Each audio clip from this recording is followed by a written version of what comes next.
የነዳጅ መኪና የምንነዳ ከሆነ ይህን ሰሞን ናፍጣም ይሁን ቤንዚን ይሁን የሚወስደው መኪናችን በጣም ረጃጅም ሰልፎችን መጠበቅ ከዛም ደግሞ ካገኘንም እንደው እድለኛ ሆነን ከዛ ደግሞ በሚቀጥለውም ስንቀዳ ረጃጅም ሰልፎችን እየለመድን መተናል። ይሄ ሆነው እንግዲህ የአቅርቦት ሰንሰለት ላይ የሚፈጠሩ ችግሮችን ከዛም ደግሞ በትልቁ ከዚህ በፊትም ሰርቸዋለሁ አሜሪካና እስራኤል ከኢራን ጋር በፈጠሩት ግጭት ምክንያት የስትሬት ኦፍ ሆርሙዝ በመዘጋቱ ለዓለም የሚቀርበው የነዳጅ ክምችት ወይም የነዳጅ አቅርቦት ኮምፕሮማይዝ በመሆኑ ወይም በጣም በመቀነሱ ነው። ይሄ እንግዲህ የተለያዩ ምክንያቶችንም በአገር ውስጥ ዲስትሪቢዩሽን ወይም ማከፋፈልም ሎጂስቲክስ ትራንስፖርትን ከዛ አንጻር መመልከት እንችላለን። ሆኖም ግን ለዛሬው ሃሽታግ ሽቀላ ማነሳው እንደው ጂኦፖለቲክስ በምን መልኩ ነው የዓለም ምጣኔ ሀብትን ተጽዕኖ የሚያሳድርባቸው የሚለውን 5 ነጥቦች አንስቻወራለሁ። ለረጅም ዓመታት የዓለም ሀገራት የተለያዩ ስምምነቶችን ያደርጋሉ። የተባበሩት መንግስታትን ማንሳት እንችላለን። እኛው በአህጉር ደረጃ ደግሞ የአፍሪካ ህብረትን ማንሳት እንችላለን። እነዚህ ስምምነቶች ወይንም እነዚህ የህብረት አንደርስታንዲንጎች መግባባቶች የሚደረጉት አንድ ሀገር ከሌላው ሀገር ጋር ያለውን ግንኙነት በጣም አዎንታዊ በሆነ መንገድ ጠንካራ አድርጎ እኔ ጋር የሌለው ነገር አንተ ጋር ስላለ እስቲ እንደው በድሮም አባባል ባርተር አድርገን ነው አይደል አኗኗር ዘይቤያችንን ያስተካከል ነው። እኔ ጋር የሌለውን ነገር ካንተ ጋር ወስዳለሁ፣ አንተ ጋር የሌለውን ደግሞ ከኔ መውሰድ ትችላለህ በሚል እንዲህ በቀላሉ ሳስረዳ በዚህ አይነት መረዳት ነበረ።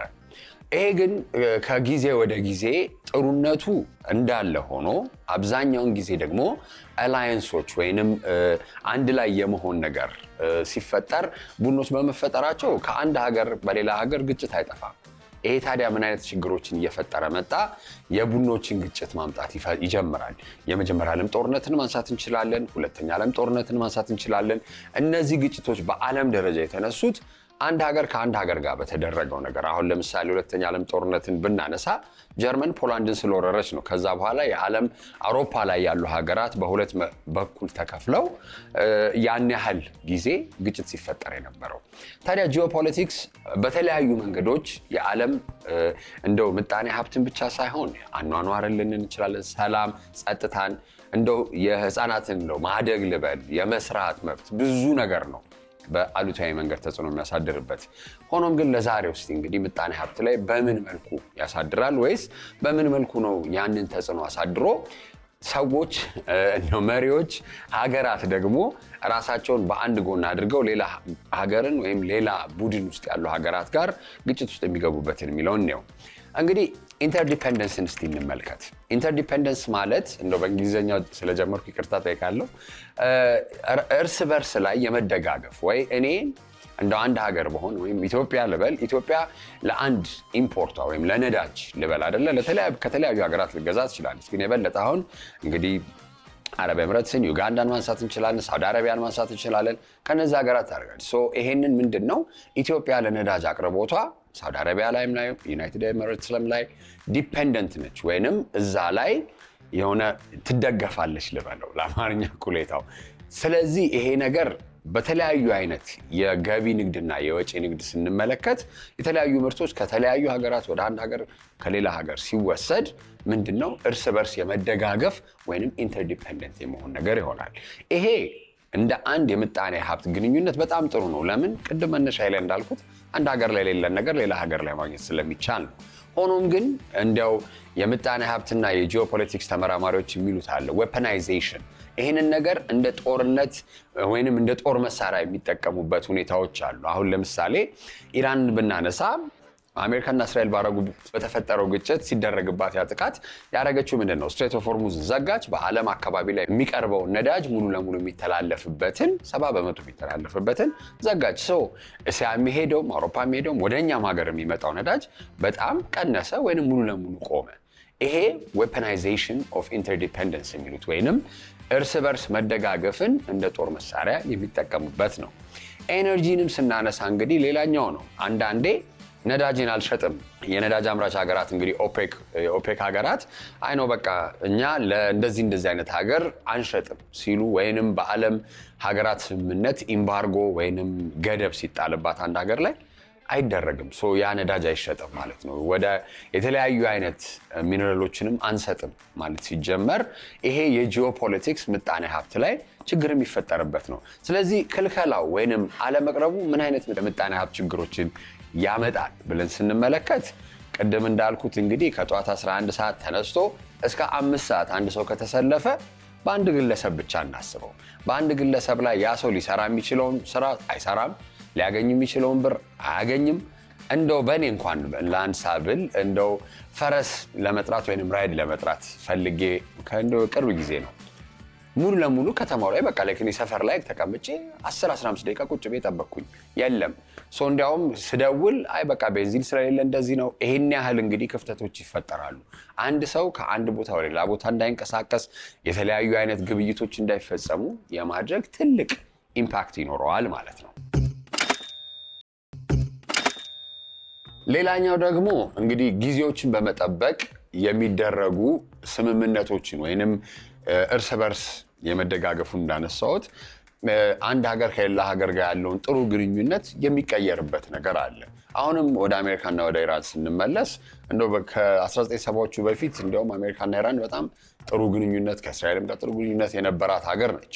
ታዲያ ይህንን ነገር ስንመለከት እንዴት ነው ይሄ ጊዜ ሲቀየር ወይንም ፖለቲካል ሽፍቶች ሲመጡ ሀገሮች አዳፕት የሚያደርጉት የሚለውን ደግሞ እንድንመለከት ያስገድደናል።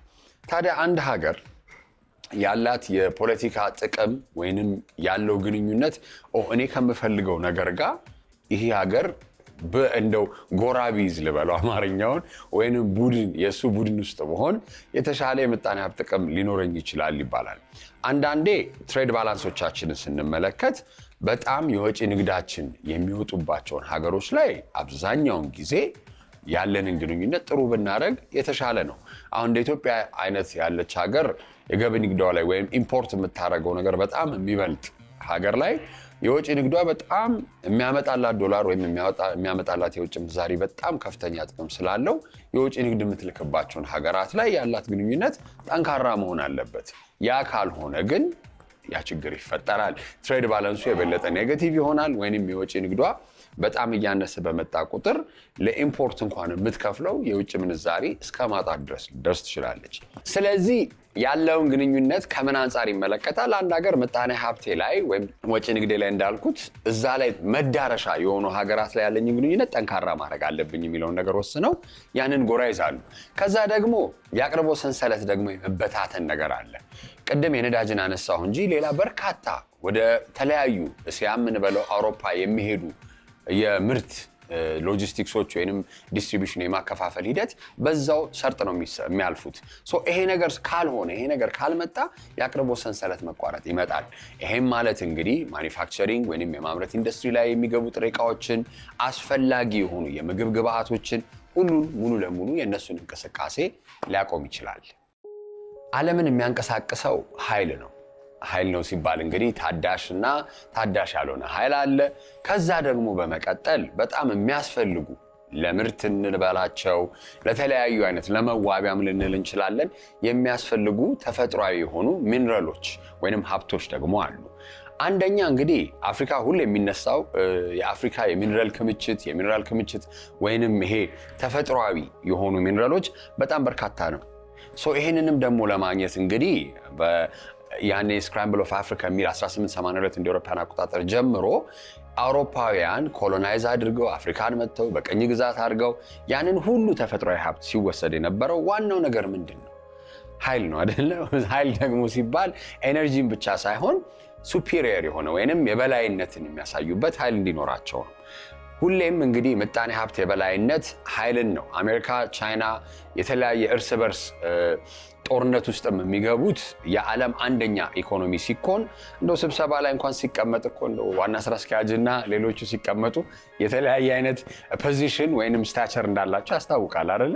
ልክ እንደዛም እንግዲህ ትልቅ የምጣኔ ሀብት ኃይል ያላት ሀገር ለየትኛውም ሁኔታ ድርድር ስትቀመጥ ወይም ለየትኛውም አይነት ግንኙነት የበላይነት ስለሚኖራት ያንን ነገር ለማግኘት ነው። ከዚህ አንጻር እንግዲህ አብዛኛውን ጊዜ ጂኦፖለቲክስ ላይ ሲቀመጥ የተለያዩ አይነት አሁን ለምሳሌ እንደ ቻይና አይነት በምጣኔ ሀብት በጣም ያደጉ ወደ በኋላ ያነሳዋለሁ ደግሞ በቴክኖሎጂ ደግሞ በጣም የመጠቁ ሀገራት ምን ያደርጋሉ? አብዛኛውን ጊዜ ኢንፍራስትራክቸር ወይ መሰረተ ልማት የሌላቸው እያደጉ ያሉ ሀገራት ላይ ሄደው ያላቸውን ሀብት በማፍሰስ እነዛን ሚነራሎች የማውጣት ወይንም እንዴት ነው ያን ነገር አውጥተው ለመሸጥ የሚደረገውን ከባድ የሆነ ካፒታል የሚፈልገውን የምርት ሂደት ያግዛሉ ወይም ኢንቨስት አድርገው ኦን ያደርጉታል። አብዛኛውን ጊዜ ደግሞ እንግዲህ ቻይናም ይሁን አሜሪካንም እንበላት የተለያዩ አይነት ያደጉ ሀገራት ወደ እያደጉ ያሉ ሀገራት ላይ መጥተው እነዚህን ሚነራሎች አውጥተው ሲሸጡ ትልቁን ፐርሰንቴጅ የሚወስዱት ለምን መሰረተ ልማቱን የሚገነቡት ትልቅ ካፒታል የሚያፈሱት እነሱ ስለሆነ ላየን ሼር የሚለውን ወይንም የአንበሳ ድርሻ የሚወስዱት እነሱ ይሆናሉ። ታዲያ ይሄ ከሆነ በኋላ ደግሞ ያ ግንኙነት ትስስር ተፈጠረ ማለት ነው። ጂኦፖለቲክስ ማለት እንግዲህ ከበርካታ ሀገራት መካከል ያለ ብቻ ሳይሆን ከአንድ ሀገር ወደ አንድ ሀገር ላይ ያለው ግንኙነትን በዛ ዲፋይን ስለሚደረግ ነው። ታዲያ ይሄ ጠንካራ የሆነ ግንኙነት ካለ በየትኛውም ሰዓት ግጭት በሚፈጠርበት ወቅት እንደ አሁን ለምሳሌ የዚምባብዌን ብድር ሙሉ ለሙሉ ቻይና ነው ያዘችው ይባላል አይደለ? ዚምባብዌን እንደው ፓወር ለሆነ ድርድር ብትቀርብ የየትኛውን ሀገር ጎን ወይንም ሳይድ ትወስዳለች ለማለት አይከብደንም። ወደ ቻይና ነው የምትሄደው ቢካዝ ያላት ኢንተርዲፔንደንሱ ቅድም አንስቼዋለሁ እዛ ጋር የመደገፉን ከዛም ደግሞ ያላቸው ግንኙነትን ኢቭን ደግሞ ተፈጥሯዊ የሆኑ ሚነራሎችን የማውጣት ራሱ ስራ የሰራችበት ከቻይና ጋር ያላት ግንኙነት ስለሆነ ወደዛ የመሄድ ነገር አለ። ሌላ ደግሞ ቴክኖሎጂን ስናነሳ አብዛኛውን ጊዜ አሁን የደህንነት ስራዎች ሲሰሩ ኢንተለጀንስን ስንመለከት በቀዝቃዛው ጦርነት ላይ እንግዲህ አሜሪካና ሩሲያ ወይንም ያኔ በዛ ጊዜ የሶቪየት ህብረት አሜሪካና የሶቪየት ህብረት እርስ በርስ በጣም ይሰራረቁ ነበር የደህንነት መረጃዎችን። በጣም ይሄ አንድ ሰላይ ተልኮ እንዲያውም በጣም በርካታ የሆኑ የልብ ወለድ ትረካዎች ሁሉ ተሰርተውበታል ያ የቀዝቃዛ ጦርነት ጊዜ። ልክ እንደዛ እንግዲህ ቴክኖሎጂ የመሰራረቅ የሮኬት ሊሆን ይችላል ይሄ የጦር መሳሪያ ብቻ ሳይሆን በተለያዩ አይነት ታዳሽ ኃይል ላይ የሚደረጉ አግሪካልቸር ላይ ሊደረግ ይችላል በርካታ ቴክኖሎጂዎችን ያንን ነገር ለማድረግ የሚሰሩ ግንኙነቶችም እንደዚህ አይነት የጂኦፖለቲክስ ዲተርሚኔሽን ወይንም የመወሰን ትልቅ አቅም ይኖራቸዋል። ስለዚህ እንግዲህ ተፈጥሯዊ ሀብትም ይሁን ቴክኖሎጂን በመጠቀም የሚደረጉ ስምምነቶችና ያሉ ግንኙነቶች እንዴት ነው ታዲያ ምጣኔ ሀብት ላይ ደግሞ አፌክት የሚያደርገው ቢባል ቅድም የዚምባብዌን አንስቻለሁ። አብዛኛውን ጊዜ ደግሞ ቴክኖሎጂ ላይ ስንመጣ አንዳንዴ እንደው በትራንስፈር ኦፍ ኖሌጅ ልንለው እንችላለን። የእውቀትና የቴክኖሎጂ ሽግግርን ከማድረግም አንጻር የትምህርት እድሎችንም ልንል እንችላለን። የተለያዩ አይነት በሁለት ሀገራት መካከል የሚደረጉ ስምምነቶች ላይ አድርገው ዜጎች ከዜጎች ጋር የሚያገኙትን ጥቅም ሊሆን ይችላል። አንድ ሀገር እንኳን አብዛኛውን ጊዜ አሁን ለምሳሌ ድሮ ሶቪየት ህብረት በጣም ከኢትዮጵያ ጋር በደርግ ጊዜ በጣም ጠንካራ የሆነ ግንኙነት ስላለ ትምህርትን ቴክኖሎጂን ለማስተማር ምንድነው የሚደረገው? እንዴ እሱ እኮ ሩሲያ ነው የተማረው፣ እሱ እኮ ኩባ ነው የተማረው ይባላል አይደለ? እንግዲህ በዛ ጊዜ ሶቪየት ህብረት፣ ኩባ እና አንድ አይነት የሶሻሊዝም ርዕዮተ ዓለም የሚከተሉ ሀገራት በዓለም ሀገራት ላይ ያን አስተሳሰብ ያን ያኗኗር ዘይቤ ለማስረጽ በሚሞክሩበት ወቅት የተለያዩ አይነት መረጃዎችን፣ ቴክኖሎጂዎችን፣ ትምህርቶችን ለማስተላለፍ ለነዛ ሀገር ዜጎች የተለያዩ የትምህርት እድሎችን ያደርጋሉ። እነዛ ደግሞ የትምህርት እድል ደግሞ ያገኙ ተማሪዎች ደግሞ ተመልሰው ሲመጡ ወደ ሀገራቸው ያን ነገር የማስተማር መልሶ የማስተማር ሂደት ስለሚኖር ኮንትሮል የማድረግ ነገር ይኖራል ማለት ነው፣ ወይንም ቁጥጥር ለማድረግ። ይሄ ዳዳ ትስስር የትኛውም እንግዲህ አብዛኛውን ጊዜ ኢትዮጵያን አብሶ ብንመለከት በተለያዩ ጊዜያቶች ወይም በተለያዩ ስልጣን ላይ በነበሩ መንግስታት ስንመለከት አኗኗራችንም እንደው ኢቭን አለባበስ ብንል አነጋገር ሁሉም ያ ነገር የነበረንን ግንኙነት የሚያሳይ ነው። ከአሜሪካ ጋር ጠንካራ ግንኙነት ያላቸው ሀገራት እንዴት እንደሚሆኑ ይታወቃል። ከቻይና ጋር ደግሞ ያላቸው the same thing ያንን ነገር ለመመልከት እንችላለን። አምስተኛውና የመጨረሻው እስቲ በጂኦፖለቲክስ ላይ አብዛኛውን ጊዜ የሚነሳው የማክሮ ኢኮኖሚክ ፖሊሲ ራሱ አቀራረጽ ወይንም በአንድ ሀገር ላይ ያለ የገንዘብ ፖሊሲን የገንዘብ አመራር ስትራቴጂዎችን እቅዶችን ከመቅረጽ አንጻር አብዛኛውን ጊዜ ጂኦፖለቲክስ ተጽዕኖ ያሳድራል። አሁን በተለያዩ ሀገራት ላይ ስንመለከት እንደው የኛንም ሀገር ላይ እየተደረጉ ያሉ ለውጦችን ብንመለከት አብዛኛውን ጊዜ ከዓለም አቀፍ ከሚመጡ ሂደቶች ወይንም ዓለም አቀፍ ደረጃ ላይ ከሚደረጉ ስምምነቶች እየተዋረዱ የሚመጡ የአፈጻጸም ሂደቶች ነው የሚሆኑት። ከዛ ግን ምንድነው ዋናው ትልቁ ችግር ብንል አንድ ግጭት በሚፈጠርበት ሰዓት የምንጠየቅበት አካሄድ ተጽዕኖ የሚያድርበት መንገድ ትንሽ ከበድ ያለ ሊሆን ይችላል።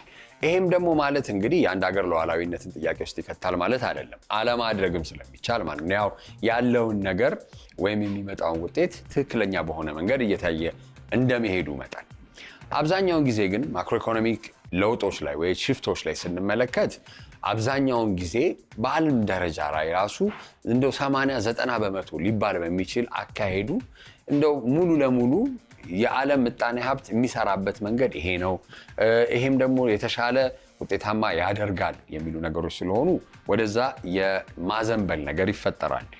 ግን አሁን አሜሪካና እስራኤል ኢራን ላይ ባደረጉት ጥቃት እስካሁን ድረስ እንግዲህ ያው ከተጀመረ ቆይ ኦክቶበር ትሪክል ዳውን እያደረገ አሁንም ድረስ እንግዲህ እኔ ቅድም አንስቻለሁ። እኔ ነዳጅ ለመቅዳት ተሰልፌያለሁ። በራሴ ኤክስፒሪየንስ ራይድ ጠርተን አተናል።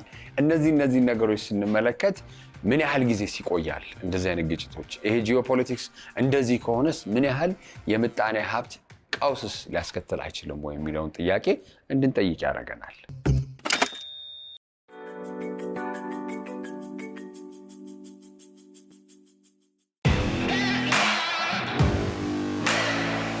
በዛሬው ድክድክ በሀገራችን ውስጥ ካሉ አዲስ ወጣት ስራ ፈጣሪዎች መካከል በሀገራችን ውስጥ የሚደረጉ የቡና ግብይት መረጃዎችን በዘመናዊ መንገድ ቴክኖሎጂን በመጠቀም ለገዢዎች የሚያቀርብ ትልቅ የመረጃ ቋት ከሰሩ ወጣቶች መካከል ጋር ከአንዱ ጋር ቆይታ ይኖረኛል። መጀመሪያ እስቲ ራስን አስተዋውቅ። አዩብ ጀማል እባላለሁ። እሺ፣ ምንድን ነው የሰራኸው? የሰራነው ምንድነው ኮፊ ኢንዱስትሪ ላይ ፍራግመንትድ የሆኑትን ዳታዎች ኦርጋናይዝ አድርገን ለባየር ሲምፕሊፋይድ የሆነ ትራንስፓረንት የሆነ እና ትሬስ ተደርጎ ኤቭሪ ሲንግል ዲቴይል ከገበሬ እስከ ኤንድ ድረስ ያለውን ሰፕላይ ቼን ላይ ያለውን ትራንስፓረንት የሚያደርግ ካምፓኒ ነው፣ ስታርታፕ ነው ይሄ which is called ቡና ሳይት። ቡና ሳይት yes ወደ ስሙ በኋላ እንመጣለን። ቡና ሳይት ልክ ይሄ እንደ ኢንሳይትስ ማለት ነው። እይታ ምልከታ የነሱ አይንና እጅ ነን with their eyes and hands in Ethiopia for the buyers። ለገዢዎቹ ኢትዮጵያ ውስጥ ያላችሁ አይንና እጅ ነን ለማለት ነው። በጣም አሪፍ። ይሄ እንዴት አሰባችሁ ጀመራችሁት? መጀመሪያ ላይ ያው እንዲሁ ኖርማሊ ከቡናው በፊት ስራ I used to try many business እና ያው ሻይ ቡና ብለህ ነው የምትወጣው ማንም ጋር አይደል? ቀስ በቀስ ያው የቡና ሱስ አለ ይዛል። at some point ቢዝነስ ፓርትነር ጋር ስገናኝ እሱ ቡናው ላይ ሞር ፎከስድ የሆነ ኤክስፒሪየንስ ነበረውና ብሮከሪንግ ጀመርን። ብሮከሪንጉ ላይ የሆነ ያክል ሰራን ኦልሞስት 6 ወር። at some point ቼኑ ላይ ክፍተቶች አየን፣ በጣም ብዙ ክፍተቶች አየን ዳታ ላይ ኢንፎርሜሽን ላይ ማለት ነው። እና በተለያዩ ኢቨንቶች በተለያዩ ፎረሞች ላይ ባገኘናቸው ባየሮች እና የባየር ኔትወርኮች የተለያየ ኩዌሽኖች ስንጠይቃቸው ነበር ቡናው ላይ የነሱን ፐርስፔክቲቭ ማለት ነው። ምንድነው የሚቸግራችሁ ኤግዛክትሊ የነሱን ነገር ለማሻሻል እና ምንድነው ትራንስፓረንሲ ነው፣ ኢንፎርሜሽን ነው። እና አንዳንዴ ደግሞ ትረስትወርዲነስ የለም ኢትዮጵያ ላይ። ያው በፊት እንደምታውቀው ኤክስፖርት ላይ ለኢምፖርት ብሎ በቃ እየከሰረ ኤክስፖርቱን ማይሆን ቡና እየላከ ዶላሬን አገኘሁ ብሎ ኢምፖርት ያደርግበታል። አሁን ላይ ግን ሞር እየተለወጠ ነውና ያኔ እኛ እዚህ ላይ ስንገባ እነዛን ክፍተቶችን ሞላለን ብለን ነው ቡና ሳይትን የጀመረው። እንዴት ነው የሚሰራው? ድረገጽ ነው? መተግበሪያ ነው? አግሪቴክ ነው። ዳሽቦርድ ቡና IQ በሚባለው ሲስተማችን ዳሽቦርድ ሲስተም አለ። እሱን ዳሽቦርድ ሲስተም ደግሞ ፊልድ ላይ እያንዳንዱ ስቴፕ ላይ ከሃርቨስት ጀምሮ እስከ ሎጂስቲክስ ድረስ ጅቡቲ መጨረሻ ድረስ ሞኒተር እያደረጉ ዳታ ፊድ የሚያደርጉት ኢምፕሎይዎች ይኖራሉ። ኢንክሉዲንግ the cappers and every segment ላይ ሰዎች አሉ። ታች ፖይንት ያለው ቦታ ላይ በሙሉ መረጃው ስለዛ ቡና ከእንግዲህ ከኦሪጂን የተነሳበት ምኑን እያለ ኦሪጂን ሪፕሬዘንቴሽን ነው። ኦቨርኦል ኦሪጂን ሪፕሬዘንቴሽን ነው ፊድ እያደረጉት ይሄ ኦርጋናይዝድ የሆነ ዳታ በዳሽቦርድ ሲስተም እነሱ ጋር ይደርሳል ማለት ነው። መግዛት የሚፈልግ ሰው ካለ እንግዲህ ደውሎ እንትና ቆይ ስንት እየሸጠ ነው ምናምን አይደለም፣ ወይም ምን አይነት ጥራት አለው በስንት ደረጃ ተመደበ አይደለም፣ እዛ ዳሽቦርድ ላይ ያገኘዋል። ኤግዛክትሊ። አሪፍ። መረጃ ማሰባሰቡ አልከበዳችሁ? ከባድ ነው እሱ በጣም ምክንያቱም ዳታ ሴንሲቲቭ ነው። አሁን ላይ እሱ ነው ከባድ የሆነብን። እና እስኪ ያንን መረጃ እንዴት ነው ታዲያ አሁን እናንተ ስታሰባስቡት? አንደኛ አግሪጌተር ናችሁ፣ የብዙ ቡና አምራችን በለው ቡና ላኪ ከነካፐሩ እንዳልከው የሁሉንም መረጃ አንድ ላይ ሰብስባችሁ ነው የምታቀርቡት። ያን ነገር ለማድረግ ታዲያ ምን እያደረጋችሁ? አሁን ምንድነው መጀመሪያ እያደረገን ያለ ነው፣ ሁሉም ቼኑ ላይ ያሉትን ሰዎች የእነሱን ፐርስፔክቲቭ እያየን ነው። ከገበሬው ጀምሮ ፕሮሰሲንግ ስቴሽኖች አሉ፣ ከዛ በኋላ ሎጂስቲክስ አለ። ለሶስት ልካፋፍለውና በደንብ ጀነራል አድርገውና የእነሱን ፐርስፔክቲቭ ችግራቸውን ምንድነው የማይፈልጉት ምንድነው የሚፈልጉት፣ ከዛ የባየሩን ፍላጎት አለ እና ሜቢ አነሰሰሪ ዳታም ሊኖር ይችላል። ዳታ መስጠት ስለማይፈልጉ ኤክስፖርተሮች እና ፊልተር አውት ለማድረግ እየሞከር ነው።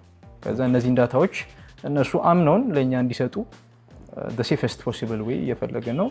በዛም ልክ ያው ቢፎር ቡና ሳይት ሱን ዴር ዊል ቢ ማርኬት ፕሌስ እና በዛ ማርኬት ፕሌስ ውስጥ ኤክስፖርተር እና ባየር ይገበያያል።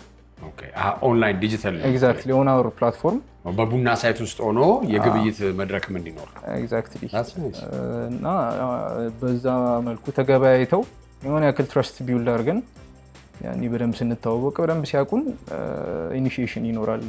the whole idea the main point ያኔ እንጀምራለን። ያኔ ነው ሽቀላችሁ የሚጀምር። ያኔ ነው ኮሚሽን ቻርጅ ማድረግ ምናምን የሚጀምሩት። አሪፍ። እስቲ እንደው ከግብይትም መድረኩም በዘለለ በጣም ሳይህ ልጅ ነህ፣ እንደው ስንት ዓመት ነው ብዬ ብጠይቀው ኦፌንድድ አትሆንም አይደል? ስንት ዓመት ነው? 20 ዓመቴ ነው። 20 ዓመትህ ነው እንግዲህ 20 ዓመት ማለት ሁለተኛ ዓመት ምናምን የዩኒቨርሲቲ ተማሪ ብትሆን ሁለተኛ ዓመት የዩኒቨርሲቲ ተማሪ አይደለ? እንዴት ነው እስቲ ስራ ፈጠራ ላይ ዝም ብለህ አይ ነው እኛ ድሮ ተቀጥረን ነው መስራት የምፈልገውና ወደዚህ ስትመጣ እስቲ እንዴት ነው ቤተሰብ አንተ ልጅ አርፈህ ትምህርትን አልጨርስም ምናምን አልተባልክም ይላሉ? አሁንም ይላሉ? አዎ ትምህርቱ ነው በቃ። ወደፊት እስቲ እንግዲህ አንተና ፓርትነር ቡና ሳይትን ከመገበያያ መድረክም መረጃ ቋትም በዘለለ ምን አይነት ኢንተግሬትድ የሆነ ዘመናዊ የቡና ግብይት ለኢትዮጵያ ታበረክታላችሁ? አሁን ወደፊት ምንድነው እናበረክታለን የምንለው እንዳልኩ አንደኛ ትራንስፓረንሲ ይኖራል። ሴፍ በሆነ ወይ በሴፈስት እና እነሱ ጋራንቲ የምናደርግበት መንገድ ኖሮ ዳታቸውን ፉሊ እያቀረቡ ባየሩም የሚፈልገውን ኢነፍ ዳታ እያገኘ እንዲገበያዩ እናደርጋለን። ያኔ ምንድነው ኤቭሪ ፕሮብለም ችግር አለ የሚሉት ባየሮቹ ሶልቭ ይደረጋል። ቢኮዝ ኤቭሪ ኢንፎርሜሽን እነሱ እጅ ላይ አለ። እኛን ስለሚያምኑን ፊልድ ላይ ያለውም ያው በማርኬቲንግ እንደ ማርኬቲንግ አሴትም በቪዲዮም በፎቶ መልኩ ስለምናቀርብላቸው ኤቭሪ ፕሩፍ አለ፣ ኤቭሪ ዲቴል አለ። ትራንስፓረንት የሆነ ግብይት ይኖራል። ያኔ ምንድን ነው የሚኖረው? ፕሪሚየም ፕራይሲንግ እየጨመረ ይመጣል ማለት ነው። ለኮፊ ፕሪሚየም ፕራይሲንግ የኢትዮጵያ ቡናም እንደ ብራዚል እና እንደ ኮሎምቢያ ቡና ስፔሻልቲ ኮፊ ትልቅ የሆነ ዋጋ ያለው ስፔሻልቲ ኮፊ ላይ ወደፊት እንደውም ስፔሻልቲ ኮፊ ላይ ነው ሞር ፎከስ እናደርጋለን የምንለው። አሁን ላይ ኮሜርሻልም እንሰራለን እና በኋላ ላይ ይሄን ግብይት ካጠነከርን በኋላ በእኛ መልኩ እየተላለፈ ቡናውን ቫሊዩን ለመጨመር ነው ግብይቱን። ያው ቡና የኢኮኖሚያችን ምንድን ነበር የሚባለው ያዘፈን ዋልታ ነው። ትልቅ የዶላር ገቢ ነው በቡና የሚመጣው። ብዙ ሰው ቴክ ነው አሁን ጊዜው አግሪካልቸር ይሄን ያክል ፐርሰንት ብቻ ነው የሚያደርገው ይላል፣ ግን አይቀርም እና ፖቴንሻሉ ምንድነው ቴክ ኢንተግሬትድ ስናደርገው በጣም ሃይ ፖቴንሻል ይኖረዋል እና ቴክ ጋር አዋቅረን መልቲፕላይ ለማድረግ ነው ይሄን ፖቴንሻል።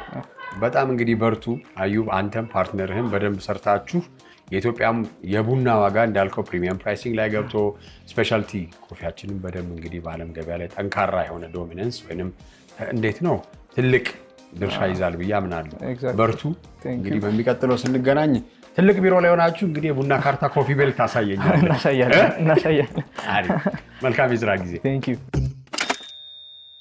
እንግዲህ በዓለም ታሪክ ላይ ስምምነቶች ተፈጥረው የተለያዩ አይነት ጓደኝነት ወይም ግንኙነትን በለው ያን ነገር በመያዝ የዓለም ሀገራት ለተሻለ የአኗኗር ዘይቤን በለው ለተሻለ የምጣኔ ሀብት ጥንካሬ እያደረጉ ያሉት አላያንስ ወይንም ግንኙነት እንዲያውም በአሉታዊ መንገድ እየተጠቀሙት ያው የምጣኔ ሀብት ተጽዕኖ ለማሳደር በዓለም ፖለቲካና በዓለም ምጣኔ ሀብት ላይ እየታየ ነው። የዛሬ #ሽቀላ ይህን ይመስል ነበረ። በሚቀጥለው ሳምንት እስከምንገናኝ መልካም ጊዜ